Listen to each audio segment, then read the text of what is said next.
Bismillahirrahmanirrahim. Assalamualaikum. Nama saya Abdul Rahim Marzuki. Saya pergi haji. Haji Rahim lah. Tapi dalam kalangan keluarga saya pergi Datuk lah. Ada orang ingat saya ni Datuk. Memanglah saya Datuk. Saya anak buah saya tu mengetuk je. Jadi cukup lah Saya nak cerita sikit pasal macam-macam penyakit ada. Jadi saya berkali lah malah ni penyakit ada. Saya punya lah tanya dia kan. Tanya dia berekomen ni dan ni apa malah?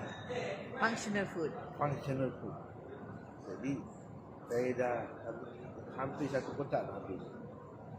Pertama sekali saya rasa memang ada perubahan. Nombor satu, saya punya lutut yang apa ni saya jatuh sekali. Lutut yang betul yang kejang. Alhamdulillah tak terasa lagi. Dan lagi satu, gula dan juga kolesterol. Ini yang saya minat ni. Dalam ubat ni ada 16 ni. 16 ke 18? 18 ramuan herbal. 3 teknologi. Dan 3 teknologi yang dipanggil kesihatan sendi, kolesterol, mengawal gula dan apa ni, sel dan membersihkan sel dan organ. Ni yang buat saya nak cuba ni. Dan saya akan nak cuba habiskan berapa kotak ada ni. Dan saya minta doa semoga saya akan sihat. Tak lupa juga ada cengkeh, moringa, campuran berry. Berry ni pun saya tahu bagus ni. Cendawan susu harimau banyak lah. Premium Premium. Peria katak lagi. Ni semua ada kena-mena dengan darah bagaimana saya ni.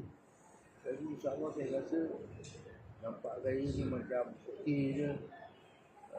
Saya rasa boleh lah. Saya akan bukti pada orang. Tapi yang syaratnya mungkin disiplin. Ubat tak remis.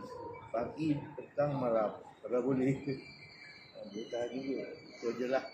Saya terima kasih pada malam. Dia pun tak apa kata orang. Susah payah. Tukar berat. Untuk cuba makan ubat. Terima kasih. Bye-bye.